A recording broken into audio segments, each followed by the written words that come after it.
এই গরমের দুপুরে চলবে নাকি একটু বেলের শরবত। তো চলো আজকে একটু বেলের শরবত বানিয়েছিলাম, তো সেটারই কিছুটা ভিডিও আমি তোমাদের সঙ্গে শেয়ার করব। দুপুরবেলা যদি এরকম একটু বেলপানা থাকে তাহলে আর কি চাই, তবে এটা সকালবেলা খালি পেটে খেলে আমার মনে হয় আরও বেশি উপকারে লাগে। তো তার জন্য আমার বেশি কিছু লাগবে না, 3খানা বেল নিয়েছি, একটা ছাঁকনি নিয়েছি একটা কাচের গ্লাস, একটু ঠান্ডা জল, একটু লবণ, একটু চিনি আর একটা পুদিনা পাতা নিয়েছি। এটা আমার লাস্টে গার্নিশিংয়ের জন্য লাগবে। চলো আর বেশি কথা না বলে এবার একটু বেলপানাটা বানিয়েই ফেলি। বেলগুলো আমার অনেক দিন আগেই কেনা ছিল, তো বানাবো করে আর বানানোই হয়নি। তাই ভাবলাম প্রচণ্ড গরম পড়ছে, এবার একটু বানানোই যাক। তো চলো বেলগুলোকে ফাটিয়ে দেখি এর ভেতরে কীরকম অবস্থা। দেখো আমার কপালটা কতটা খারাপ, যে বেলটা বড় ছিল সেই বেলটাই একদম পুরো ভেতরে পচে গেছে।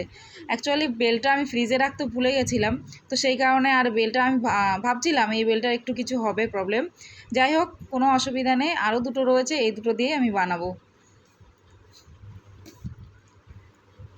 বেল ফাটাচ্ছি না, আমি মনে হচ্ছে যেন নারকেল ফাটাচ্ছি, যেমন ওই মেঝেতে মেরে নারকেল ফাটিয়ে পুজো দেয় না, আমি সেরকমই আর কি বেলটাকে ফাটাচ্ছি। দেখা যাক বেলের কি অবস্থা। মনে হয় এই বেলটা খারাপ হবে না। দেখো বেলটা কিন্তু ভালোই আছে, আর আরও একটা বেল আছে, এই বেলটা কিন্তু অনেকটা বেশি পেকে গেছে।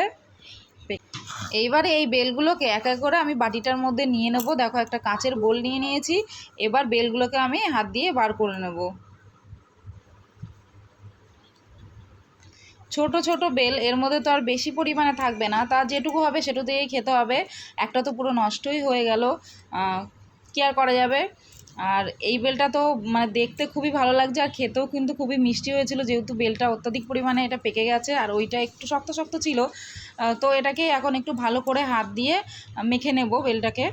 এবারে আমি দিয়ে দেবো সামান্য পরিমাণ জল, কিছুটা জল দিয়ে এটাকে আরেকটু ভালো করে আমি মেখে নেব। মেখে এর যে কাইটা সেটাকে আমি বার করে নেব।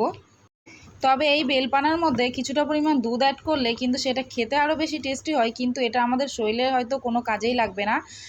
দুধ ছাড়া আমরা যে জল দিয়ে শুধু বানাবো সেটা কিন্তু আমাদের পেটের পক্ষে খুবই উপকারী, আর আমাদের পেটটাকেও ঠান্ডা রাখে আর মনটাকেও ঠান্ডা রাখে।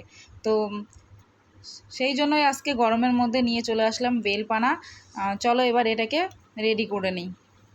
দেখো বেলটাকে আমার কিন্তু ভালো করে আমি মেখে নিয়েছি, এইবারে আমি এর মধ্যে জল অ্যাড করব। যতটা আমার বেলের কাইটা বেরিয়েছে সেই পরিমাণে আমি কিন্তু জলটা নিয়ে নেব। খুব বেশি পাতলাও ভালো লাগবে না, আবার খুব বেশি মোটাও ভালো লাগবে না। তো যতটা আর কি লাগবে আমি ততটাই দিয়ে দেবো। আর দেখো বেলের মধ্যে যে আঁশগুলো বীজগুলো ছিল